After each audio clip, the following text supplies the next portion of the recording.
ලෝකයේ තවත් මහා යුද්ධයක අද්දරට පැමිණ තිබෙනවාද? දශක ගණනාවක් තිස්සේ පැවති සීතල යුද්ධය දැන් සැබෑ ගිනි ජාලාවක් බවට පත් වෙමින් තිබෙනවා. ඊරානය සහ ඊශ්‍රායලය අතර පවතින මේ දරුණු ගැටුම මැද පෙරදිග පමණක් නොව මුළු ලෝකයේම ඉරණම තීරණය කරන හැරවුම් ලක්ෂයක් විය හැකියි. අද අපි විමසා බලන්නේ ඇයි ඊරානය මෙතරම් දැඩි තීරණයකට ආවේ? මේ ගැටුම පිටුපස සිටින සැබෑ බලවතුන් කවුද? සහ මෙය තුන්වන ලෝක යුද්ධයක ආරම්භයද?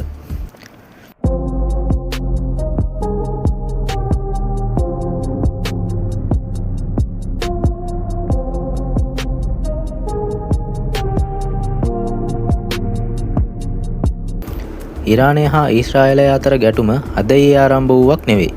නමුත් මෑතකදී ඊශ්‍රායලය විසින් ඉරාන තානාපති කාර්යාලවලට සහ ඉහළ පෙළේ හමුදා නිලධාරීන්ට එල්ල කළ ප්‍රහාරත් සමග ඊරානය ඍජුවම යුද්ධයට අවතීර්ණ වුණා. පොරොන්දු ජයග්‍රහණය, ඒ කියන්නේ ඔපරේෂන් ට්‍රූ ප්‍රොමිස් නමින් ඊරානය දියත් කළ මහා පරිමාණ ඩ්‍රෝන සහ මිසයිල් ප්‍රහාරය ලෝකයම මවිතයට පත් කළා.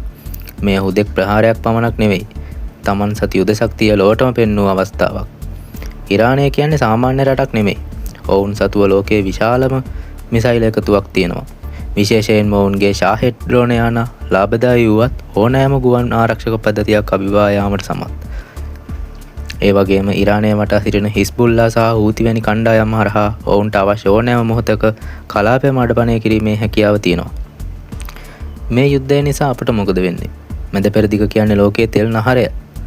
හෝමුස් සමුද්‍ර සංධිය වසා දැමීමට ඊරානය තීරණය කළොත් මුළු ලෝකයේම ඉන්ධන මිල තෙගුණ විය හැකියි.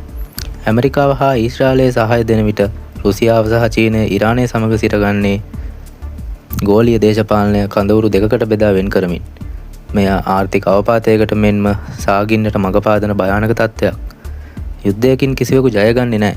අවසානයේ ඉතිරිවන්නේ විනාශය පමණයි. නමුත් ලෝක බලවතුන්ගේ බල අරගලය හමුවේ සාමාන්‍ය ජනතාවට මේට වන්දි ගෙවීමට සිදු වී තිබෙනවා. ඊරානයේ මේ යුද ගැටුම සාමකාමීව විසඳෙයිද? නැත්නම් මෙය මහා විනාශයක ආරම්භය වෙයිද? ඔබේ අදහස කුමක්ද? පහතින් කමෙන්ට් කරන්න. මේ වගේ ලෝකයේ අලුත්ම තොරතුරු දැනගන්න අපේ channel එක subscribe කරලා එකතු වෙන්න. නැවත හමු වෙමු.